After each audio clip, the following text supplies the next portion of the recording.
Hi, this is George Alger. Welcome to today's segment of Our Ventura TV. Today we're going to be speaking about tobacco and vaping. And joining us is Selfa Saucedo, who was a manager with the Ventura County Public Health Department. Welcome, Selfa, and I'm sure you're here to tell us or encourage us to smoke more. Is that the case? Yeah, no, that's not the case at all.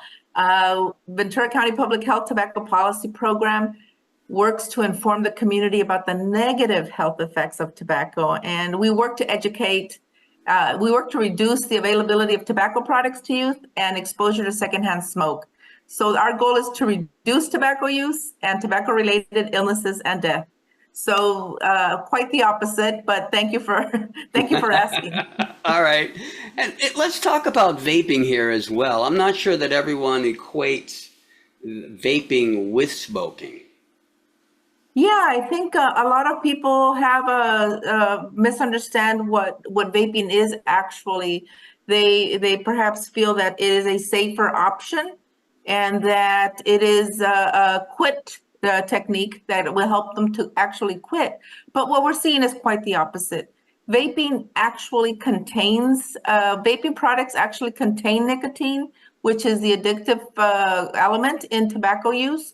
And it also contains many of the same toxins that are found in tobacco. So we are here to talk about vaping because it is a common misconception. And these products contain nicotine toxins, particles that are emitted into the air and inhaled into the lungs.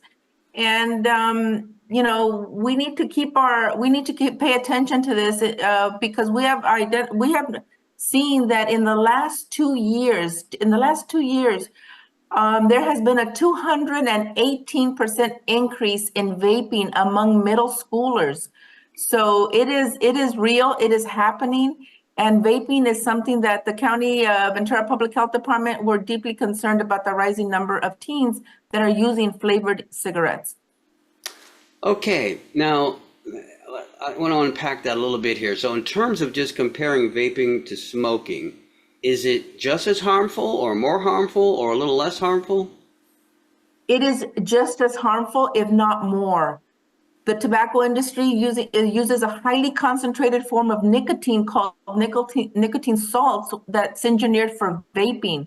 Whether it's regular nicotine or nicotine salts, addiction happens fast and can lead to further substance abuse. There are over 15,500 flavors and colorful packaging. Flavored tobacco products are attracting youth in record numbers. So it's a pretty packaging. It's the flavors that are conducive to continued use, and it is the fact that the nicotine salts are so concentrated and addiction happens quickly that is of concern to us. We want parents to know what vaping is, what it can do, and how to identify whether they see it in their home, whether they see it in their children's backpacks. As I mentioned, the 218% increase in vaping amongst middle schoolers, that number is higher in the upper grades and even in adults. So definitely something worth talking about. Now, are you suggesting that the reason for this increase is because of the advertising that you just mentioned? Well, George, remember that I mentioned earlier that the tobacco industry has over 15,500 flavors. And these flavors are taste like s'mores. They taste like cookies and cream. They taste like strawberries. They taste like all of the flavors that the breakfast cereals. So the idea that the tobacco industry is using these products to attract kids is connected to the promotion of these products. They're definitely trying to attract kids. I don't know very many adults who would select to inhale a product called cookie dough or something like that. So it is definitely targeting youth, and we are definitely focusing our efforts on youth. because we want to stop another generation from a lifetime of addiction. And that's our goal. We see the increase in vaping, a decrease in traditional smoking. We see an increase in vaping amongst adults as well, because they're using it as a potential quit device. But as you've heard, it has just as much particulate matter toxins and nicotine, which is again the addictive component of tobacco. So it is not a quit device. It is in fact helping you. It helps. You're continuing to ingest tobacco product and nicotine, and it is equally harmful, if not more, just because of the concentration of the chemicals found in vaping. Okay, and how would you advise a parent to speak about, a child who they suspected was vaping, or just to speak about them before they might be interested in vaping? Well, I think that the first thing that needs to happen is parents need to educate themselves about nicotine, about vaping, and understand that research has shown us that teens who vape are 3 times more likely to smoke cigarettes within a year. So it is almost kind of like a gateway to more tobacco use.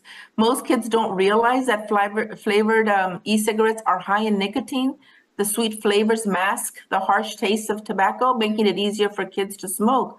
So parents need to understand that flavors hook kids, and teens are 7 times more likely to vape nicotine than adults.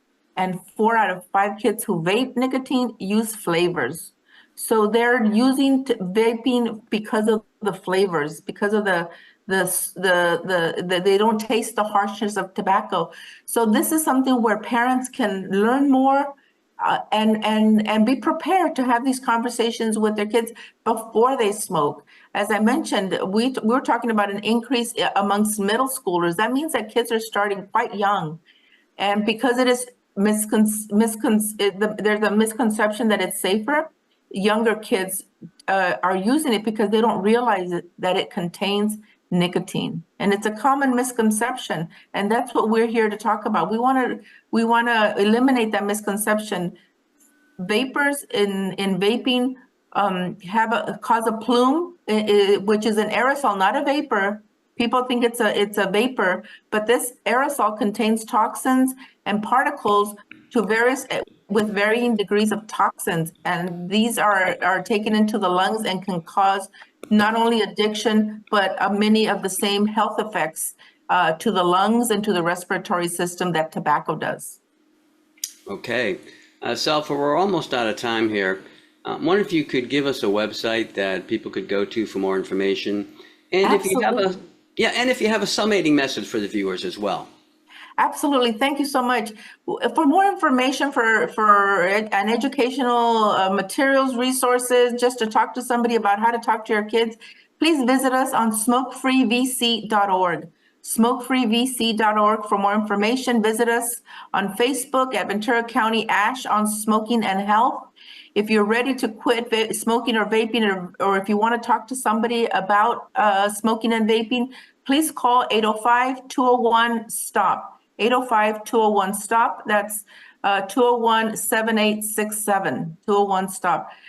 We want to raise awareness. We want parents to understand that they have a resource in the public health department to help them talk to their kids about vaping. We need to raise awareness about the risks of youth smoking and vaping through all social media, community outreach, radio, and print.